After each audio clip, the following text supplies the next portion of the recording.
Assalamualaikum warahmatullahi wabarakatuh.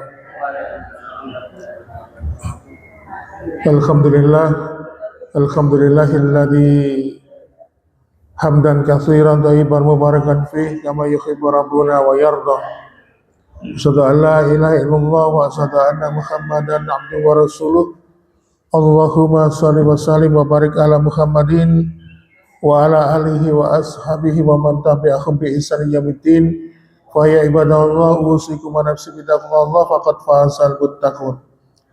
Alhamdulillah, senantiasa kita bersyukur kepada Allah Subhanahu wa taala yang telah senantiasa memberikan kita berbagai macam limpahan nikmat sehingga kita diberikan kesempatan oleh Allah bangun setelah kita dimatikan oleh Allah Subhanahu wa taala. Ma'asyiral muslimin, tadi di dalam sholat subuh tadi di rakaat yang kedua membaca surat Al-Kahfi bagian yang terakhir. Di situ Allah mengingatkan kita salah satu tujuan hidup kita adalah mendapatkan kebahagiaan akhirat berupa surga. Maka disebutkan barang siapa yang ingin mendapatkan tujuan itu, ya, kita tidak boleh melakukan perbuatan yang menyimpang, yaitu perbuatan syirik.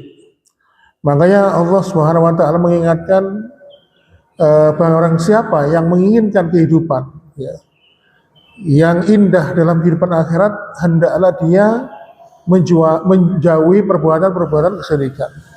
Artinya mengesahkan Allah adalah salah satu-satunya cara bagaimana kita mendapatkan kebahagiaan di dunia dan akhirat. Maka mudah-mudahan kita senantiasa diistiqomahkan oleh Allah dapat mencapai tujuan itu. Baiklah ma'asyiral muslimin, kita akan memasuki pembahasan kita yang pada pertemuan yang terakhir, yaitu tentang pembahasan 12 dari sumpah Allah tentang hari kiamat. Pada beberapa poin-poin yang lalu sudah kita bahas dan kita akan menganjak pada poin yang ketujuh, yaitu ketika Allah Subhanahu wa taala berfirman, wa idan nufusu suwijat, dan apabila jiwa-jiwa disatukan kembali. Apa maksud dari firman Allah jiwa-jiwa manusia akan disatukan kembali?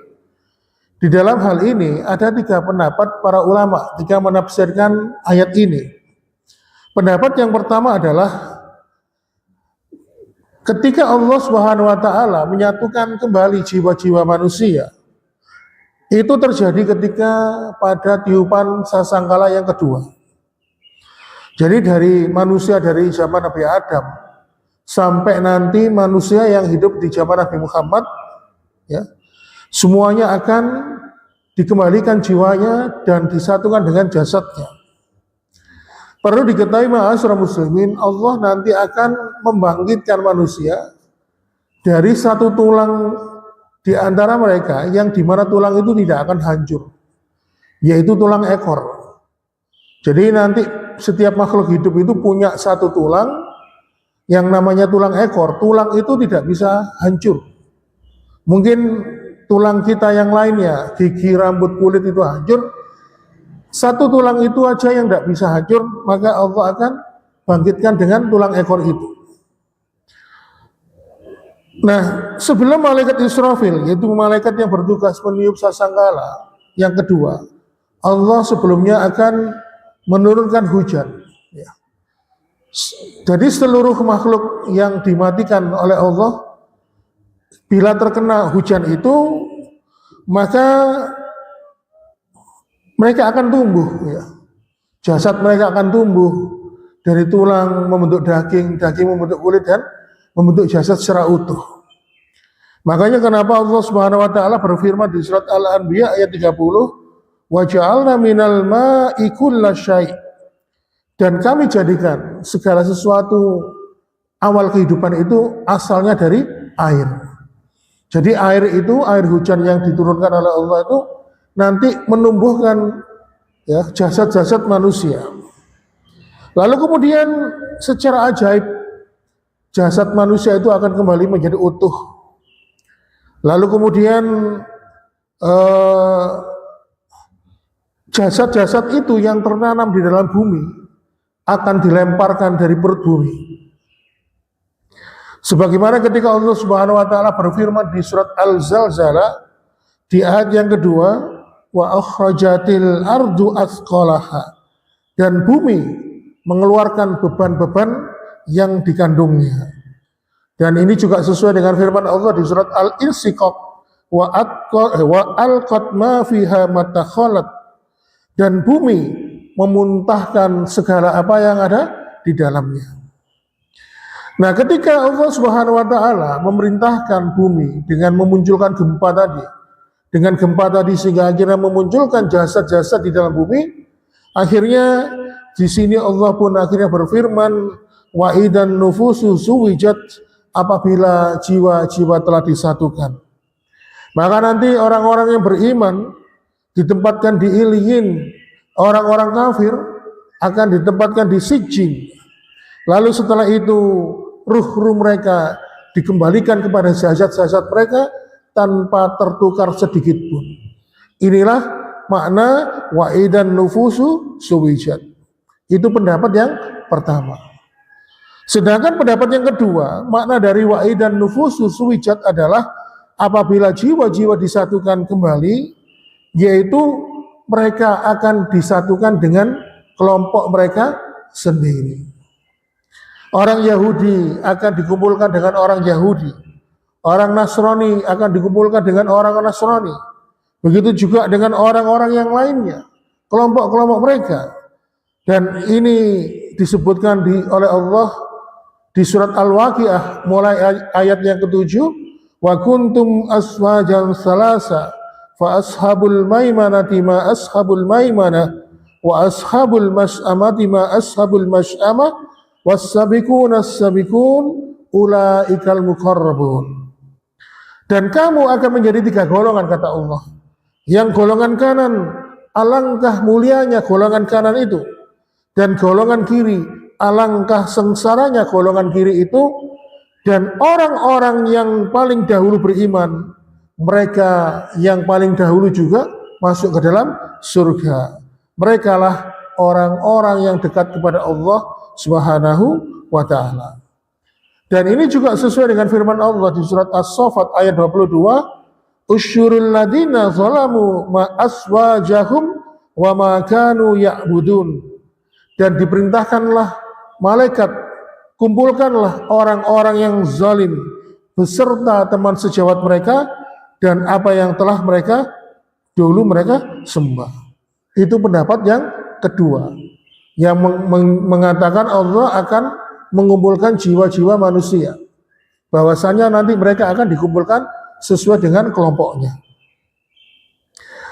Kemudian ma'asyiral muslimin, pendapat yang ketiga, bahwasanya makna ketika Allah berfirman bahwa nanti jiwa manusia akan disatukan kembali, makna yang ketiga, menurut salah seorang ulama dari kalangan tabi'in yang bernama Atha, bahwasanya nanti orang-orang yang beriman itu akan dinikahkan dengan bidadari. Di hal ini ketika beliau mengambil penafsiran dari surat Ad-Dukhan ayat 54 yang berbunyi kadzalik wa zawaznahum bihurin in, dan demikianlah kemudian kami berikan kepada mereka pasangan-pasangan dari bidadari yang bermata jeli. Ma'asyiral muslimin, itu poin yang ketujuh. Kemudian poin yang kedelapan, Allah Subhanahu wa ta'ala bersumpah, wa idal ma'udatu su'ilat, apabila bayi-bayi perempuan yang dikubur hidup-hidup ditanya. Apa hubungannya bayi-bayi perempuan yang dikubur hidup-hidup lalu ditanya apa hubungannya? Jadi digambarkan oleh Allah Subhanahu wa taala di dalam surat An-Nahl ayat 58, wa idza busyiru ahadukum bil unsa dhalla wajhuhu muswada wa huwa kazim. Dan apabila seseorang dari mereka diberikan kabar bahwasannya anak mereka yang lahir adalah perempuan, wajahnya menjadi merah padam, kecewa, dan dia penuh dengan kemarahan. Kenapa? Karena menurut kebiasaan jahiliyah pada waktu itu, melahirkan anak perempuan, dikarunia anak perempuan itu adalah sebuah bentuk kesialan. Jadi sebuah bentuk kesialan, Pak. Tetapi ketika diberikan anak laki-laki adalah sebuah kebanggaan. Nah, di ayat berikutnya, surat An-Nahl ayat 59 disebutkan oleh Allah alasannya, dan dia menyembunyikan dia dari banyak orang. Disebabkan karena kabar buruk yang diterima kepadanya, lalu apakah dia akan memelihara anak perempuan itu dengan menanggung kehinaan? Jadi kalau dulu ada orang dikaruniai anak perempuan, terus anaknya itu dibesarkan, dirawat, maka dia di situ mengandung, menurut adat jahiliyah, mengandung kehinaan karena mendapatkan anak perempuan. Atau dia akan membenamkan anak perempuannya itu dikubur hidup-hidup. Alangkah buruknya perbuatan mereka yang telah mereka lakukan. Jadi ma'asyiral muslimin, jadi nanti Allah Subhanahu wa taala menjadikan anak perempuan yang dikubur hidup-hidup itu sebagai bentuk pengingat bagi mereka. Makanya kenapa disebutkan wa'idal ma'udati su'ilat, dan apabila anak-anak bayi itu yang perempuan dikubur hidup-hidup lalu ditanya. Lalu kemudian ma'asyiral muslimin, inilah hikmah Islam diturunkan. Islam adalah agama yang sempurna, yang menyempurnakan dan menjadikan kedudukan wanita dan perempuan itu sama. Kedudukannya sama di hadapan Allah Subhanahu wa taala. Derajatnya sama, ya. Tetapi justru pada sisi yang lain Allah Subhanahu wa taala lebih memuliakan wanita, ya. Wanita tidak diberikan beban syariat seperti laki-laki, tetapi pahala dari ibadah mereka dilebihkan oleh Allah Subhanahu wa taala dibandingkan kaum lelaki. Dan hal ini difirmankan oleh Allah di dalam surat An-Nisa ayat 124, "Wa may ya'mal minas solihati min dzakarin aw untha wa huwa mu'minun fa ulaika yadkhulul jannah wa la yaslamuna nakira." Dan barang siapa yang mengerjakan amal kebaikan, baik laki-laki maupun perempuan, sedangkan mereka itu akan dimasukkan ke dalam surga dan mereka tidak dizalimi sedikit pun. Maka sejak saat itu setaralah, ya, derajat kaum wanita dan perempuan.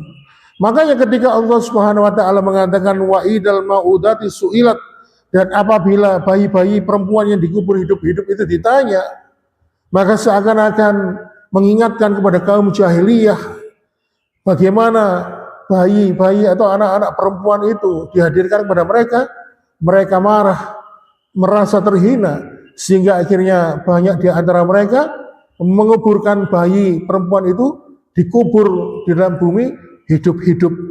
Dan tentu nanti mereka akan ditanya oleh bayi-bayi itu, kenapa engkau membunuhku? Nah sekarang pertanyaannya, lebih jahiliyah mana? Zaman dulu sama sekarang? Jawabannya ya lebih parah sekarang. Kalau dulu membunuh anak yang lahir berjenis kelamin perempuan, kalau sekarang enggak memandang, baik laki-laki atau perempuan juga dibunuh, terutama jika disebabkan karena hasil dari perbuatan perzinahan. Makanya jangan heran, kadang-kadang ada yang dibuang ke sampah, ada yang dimasukkan ke WC. Yang mending itu anaknya dibiarkan hidup lalu ditempatkan di depan pintu panti asuhan, masih mending, ada yang merawat. Tapi kalau dibunuh, bahkan ada yang sampai dimutilasi, nah itu sudah perbuatan yang kejam.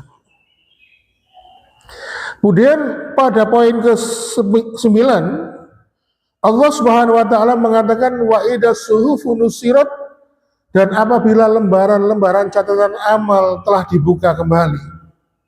Ma'asyiral muslimin, nanti Allah Subhanahu wa taala akan melemparkan lembaran-lembaran catatan amal perbuatan manusia. Sebagaimana ketika Allah Subhanahu wa taala di surat Al-Isra ayat 13, wa kulla insanin alzamnahu ta'irahu fi unuqih wa nukhriju lahu yaumal qiyamah kitaban yalqahu mansura.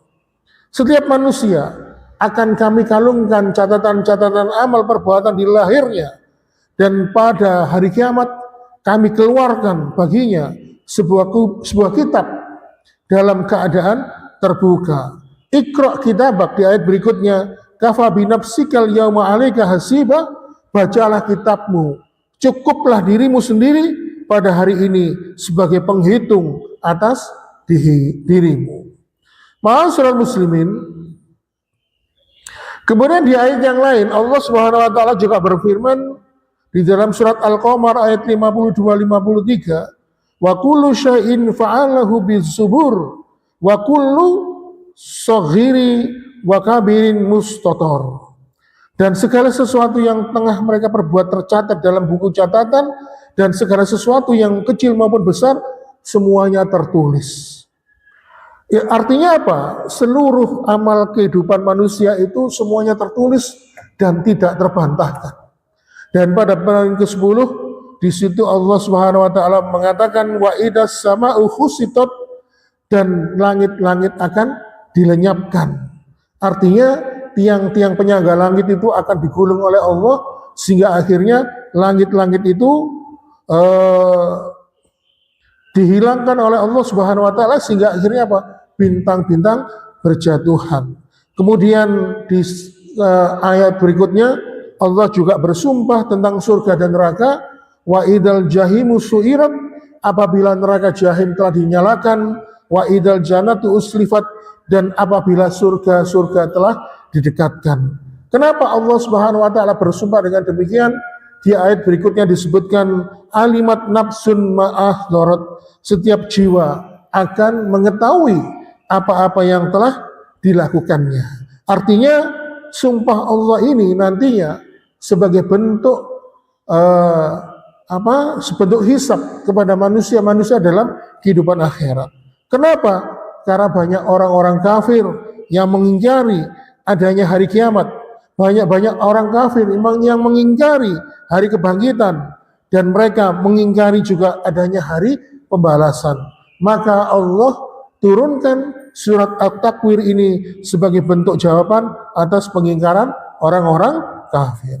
Demikian ma'asyiral muslimin wa sumratal mu'minin rahimakumullah, apa yang dapat kami sampaikan. Mohon maaf bila kekurangan. Kita tutup dengan doa kafaratul majelis. Subhanakallahumma wa bihamdika asyhadu an la ilaha illa anta astaghfiruka wa atubu ilaik. Wassalamualaikum warahmatullahi wabarakatuh.